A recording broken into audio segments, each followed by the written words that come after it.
পৃথিবীর মধ্যে আমার আল্লাহ বলতো নূহে এত কান্দো কেন? নূহ আলাইহিস সালাম বলে আল্লাহ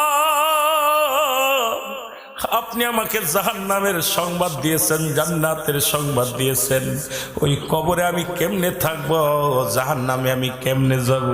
ওই জান্নাতের আশায় দুনিয়ার কবরের ভয়ে নূহ আলাইহিস সালাম এত কান্দন করতেন, কান্দন দিন রাত 24 ঘন্টা শুধু চোখের পানি ছেড়ে কাঁদতেন আর বলতেন আল্লাহ আমি পাপী, আমি গুনাহগার, আমি বড় আল্লাহ বিপদগামী।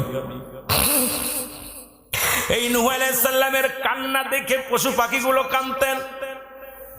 পশু পাখিগুলো বলতেন হে নূহ তুমি কেন কান্দো, তুমি তো আল্লাহর পয়গম্বর।